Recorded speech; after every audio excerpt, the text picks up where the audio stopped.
Welcome to the library, the ultimate destination where laughter meets flavor in the heart of South.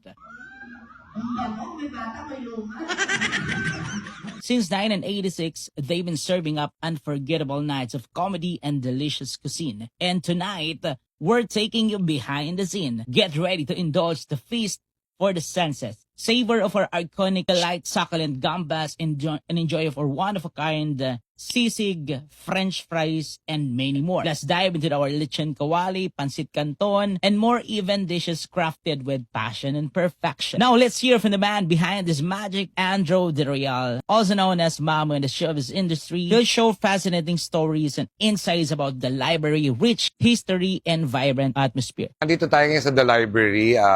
Napakatagal na itong lugar to. We established this way back 1986. Siguro mga bata pa kayo noon. Hi, they call me Mamo in showbiz, but my real name is Andrew De Real. Napakatagal na itong lugar to. We established this way back 1986. Siguro mga bata pa kayo noon. Sa Adriatico, Malate, doon siya una nag-start. Tapos nalipat sa Orosa, nagkaroon ng ibang branches, nagkaroon ng Lipa, nagkaroon ng Green Hills, and then sa San Francisco. Pero ngayon, nandito na siya sa heart of Las Piñas. Of course, ang very famous namin dito, yung Chicken Library, yung gambas, yung aming kakaibang French fries, yung sisig. Ang dami namin offer, mga lechon kawale, pancit canton, and everything. Kasi before, when we established, talaga pinupunta kami bilang restaurant din kasi nga, library siya na pwede kang kumain, tapos magbasa ka ng libro habang hinantay mo yung order mo. Pero since nagkaroon ng entertainment, mas naging famous siya sa mga stand-up comedians na sumikat. Like sila Ay de las Alas, Alan Kay, Arnel Ignacio.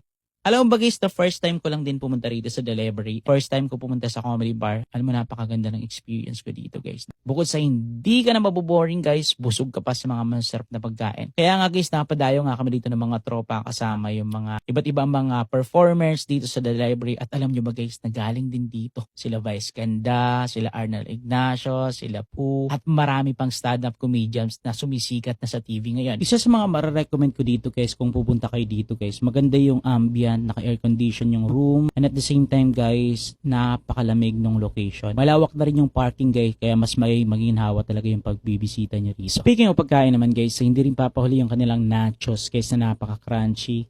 Meron din sila ditong lechon kawali guys na napakalambot at masarap. Sobrang sarap din ng kanilang sizzling na isda, sizzling tilapia guys na merong crunchy garlic sa taas. Plus yung kanilang legendary na pancit canton at yung hindi ko makakalimutan guys, yung kanilang kilawin. Sobrang sarap ng kilawin nila guys. Tama lang yung timpla. And at the same time guys, may enjoy mo talaga yung kanilang mga servings dito guys. At ang ganda ng mga plating guys And of course, hindi rin papahuli yung kanilang drinks guys na talaga namang serve with passion na talaga magugustuhan ng mga tropa nyo. Dito lang to guys, located sa may along highway lang guys. And of course, traceable din sila. Follow nyo rin sa kanilang Facebook page guys at sa kanilang TikTok account para updated po kayo sa kanilang mga performers na available on that day. Let's go. So, we open 7 p.m. until 3 a.m. Tapos everyday siya from Monday to Sunday. Bukas ang library para magpasaya ng tao. Yun, sa mga taga dito sa South or kung saan ka man, if you wanna try the library, aside from the entertainment, of course, nag-offer kami ng masarap na pagkain.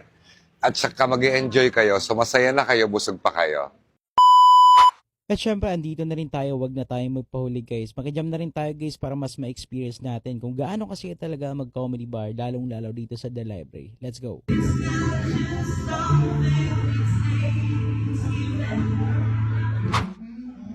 Ang masusuwan ka mo yung mayamang po.